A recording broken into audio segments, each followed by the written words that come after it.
બરાબર ધનુષ્ય યજ્ઞ જ્યાં ચાલુ છે ત્યાં કનૈયાની સવારી હવે આવી છે.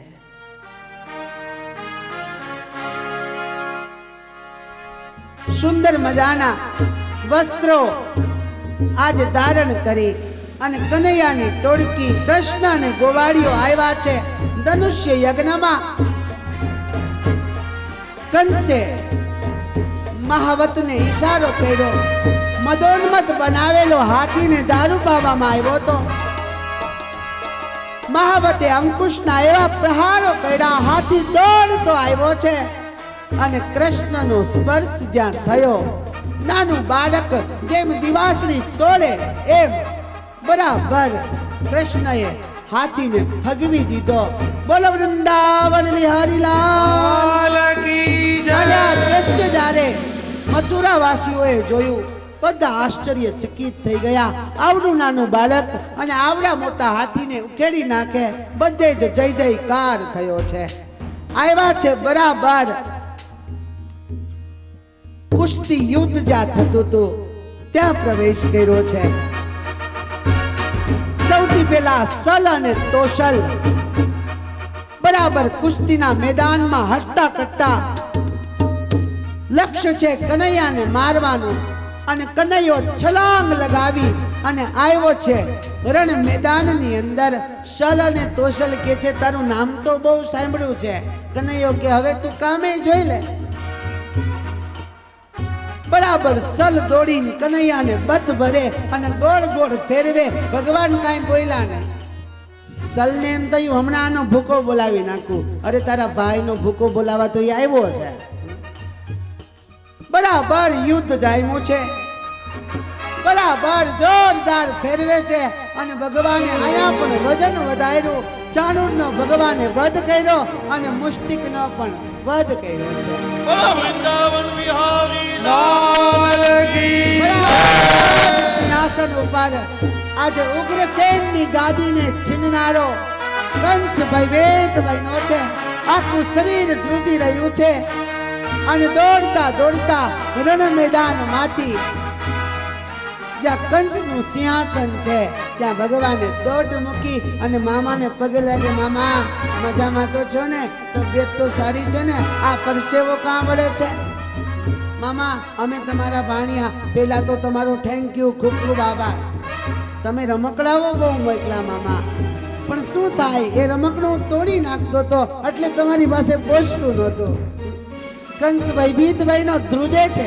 મ્યાનમાંથી તલવાર કાઢે, તલવારનો કનૈયાએ ઘા કર્યો અને આ પૃથ્વી ઉપરથી આજે પાપનો ભાર હરવા માટે ભગવાને એક મુષ્ટિકા પ્રહાર કરી અને ત્યાં તો આ પૃથ્વી ઉપર પાપનો ભાર એ હળવો થયો.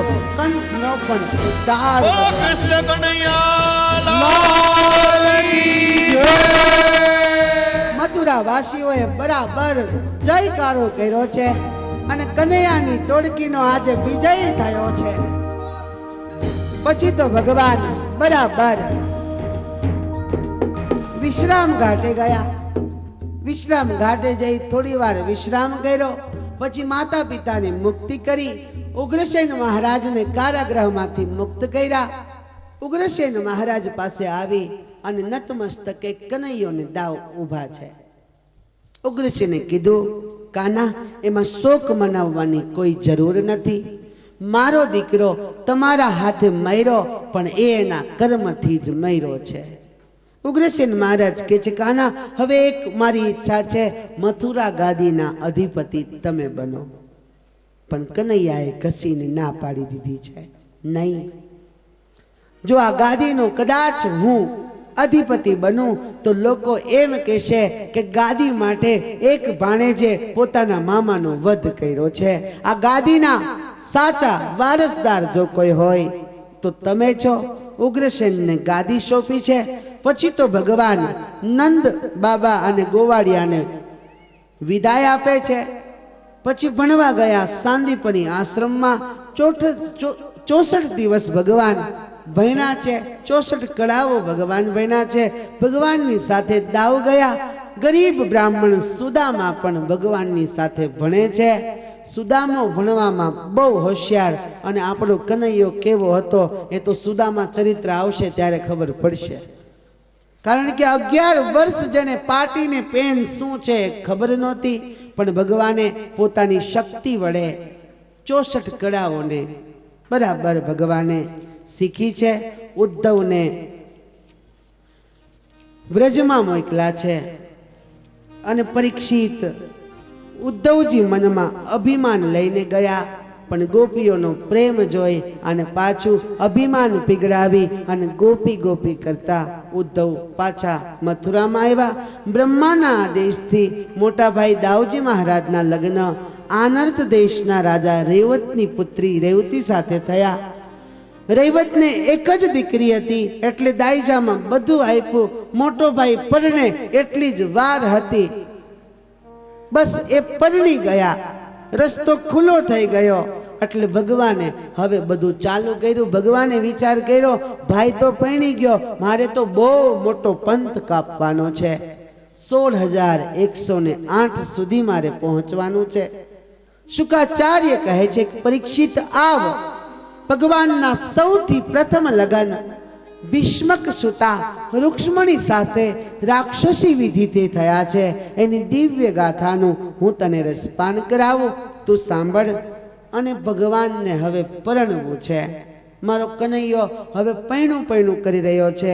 એ પહેલા 5 મિનિટ માટે કથાને વિરામ. સભાપતિનો આદેશ. હે કૃષ્ણ ગોવિંદ ગોવિંદ ગોપાલ નંદલાલ, રાધે ગોવિંદ ગોવિંદ ગોપાલ નંદલાલ. ગોવિંદ ગોવિંદ ગોપાલ નંદલાલ, રાધે ગોવિંદ ગોવિંદ ગોપાલ નંદલાલ. કૃષ્ણ ગોવિંદ ગોવિંદ ગોપાલ નંદલાલ, રાધે ગોવિંદ ગોવિંદ ગોપાલ નંદલાલ. ગોવિંદ ગોવિંદ ગોપાલ નંદલાલ, રાધે ગોવિંદ ગોવિંદ ગોપાલ નંદલાલ. मेरो द्वारिका को लाल, मेरो द्वारिका को लाल, द्वारिका को लाल, हमरो द्वारिका को लाल. मेरो द्वारिका को लाल, मेरो द्वारिका को लाल, द्वारिका को लाल, मेरो द्वारिका को लाल. मेरो मदन गोपाल, मेरो मदन गोपाल, मदन गोपाल, मेरो मदन गोपाल. मदन गोपाल मेरो मदन गोपाल, मदन गोपाल मेरो द्वारिका को लाल. राधे गोविंद गोविंद, जय हो. राधे गोविंद गोविंद गोपाल नंदलाल, कृष्ण गोविंद गोविंद गोपाल नंदलाल. राधे गोविंद गोविंद गोपाल नंदलाल, गोविंद गोविंद गोपाल नंदलाल. સુખદેવજી મહારાજ પરીક્ષિતને કહે છે, રાજન, રૂકમી, રૂકમરથ, રૂકમબાહુ, રૂકમકેશ અને રૂકમમાલી આ 5 પુત્ર અને રૂકમિણી નામની એક પુત્રી છે. બહુ સદગુણી રૂકમિણી જે છે. અને રૂકમણી જ્યારે લગ્નને યોગ્ય થયા ને એટલે પિતાજી એને પરણવા માટેની ચિંતા કરવા લાગ્યા છે. રૂકમણીને પૂછવામાં આવ્યું છે કે બેટા, આજે તું યુવાન થઈ છો અને દીકરી તો સાસરામાં જ શોભે, તારી પરણવાની ચિંતા અમને આજ સતાવી રહી છે. તારા ધ્યાનમાં કોઈ યોગ્ય પુરુષ હોય ને તો તું બતાવ. રૂકમણીએ પરણવાની ઘસીને ના પાડી દીધી છે. પિતાજી, મારે પરણવું નથી. અને પરણવાની જ્યારે ના પાડી એટલે ભીષ્મક મહારાજે પૂછ્યું છે કે બેટા, શા માટે નથી પરણવું? દીકરી તો સાસરે જ શોભે, તારું મન કોઈનામાં લાગ્યું હોય ને તો તું કે, યદિ જો પાત્ર યોગ્ય હશે તો અમે તારા લગ્ન એની સાથે કરાવશું. અને પિતાની સહાનુભૂતિ જ્યારે રૂક્ષ્મણીએ જોઈ, બોલ્યા છે કે પિતાજી, રાજમહેલમાંથી હું ક્યારેય બહાર ગઈ નથી. રાજમહેલમાં આવેલા અને એ દિવસે ગુરુ નારદજીએ મને ફક્ત એટલું જ કીધું હતું કે બેટા, લગ્નને યોગ્ય તું થઈ ગઈ છો, પણ એક એવો પતિ તું ગોતજે તારો ચૂડલો અમર બની જાય. દ્વારકાધીશના ગુણોનું વર્ણન જ્યારે મેં સાંભળ્યું ને પિતાજી, બસ ત્યારથી હું મનથી કૃષ્ણને વરી ચૂકી છું. તમે જો મારા લગ્ન કરાવવા ઈચ્છતા હોય તો મારા લગ્ન દ્વારિકાધીશ સાથે જ તમે કરાવો. અને દ્વારિકાધીશનું નામ પડતાની સાથે જ ભીષ્મકના મનની અંદર શાંતિ થઈ. બેટા, તે બહુ યોગ્ય મૂર્ત્યો ગોઈતો છે. આ જગતમાં દ્વારિકાધીશ જેવો બીજો સુશીલ પુત્ર કોઈ ન હોઈ શકે. બેટા, હું ચોક્કસ દ્વારિકા જઈ અને તારું સ્વયં સામે ચાલીને માગું નાખવા જઈશ. ભીષ્મક મહારાજ તૈયાર થયા છે, પણ રૂકમી નામનો જે પુત્ર છે એને ઘસીને ના પાડી દીધી છે. મારી બેનના લગ્ન એ દ્વારિકાધીશ સાથે થશે જ નહીં. અને જો તમે બળપૂર્વક કરશો તો એક તરફ મારી બેનની જાન જતી હશે અને બીજી તરફ મારી અર્થી જતી હશે.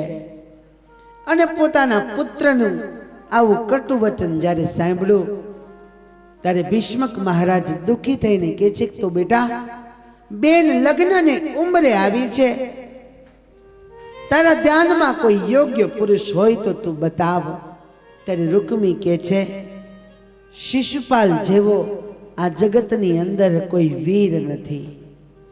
મારો મિત્ર છે, મહાપરાક્રમી છે, અને મારી બેનના લગ્ન એ શિશુપાલ સાથે જ થશે.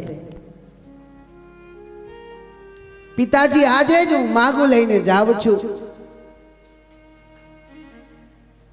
રૂકમીની વાત પિતા ભીષ્મકે માની લીધી છે.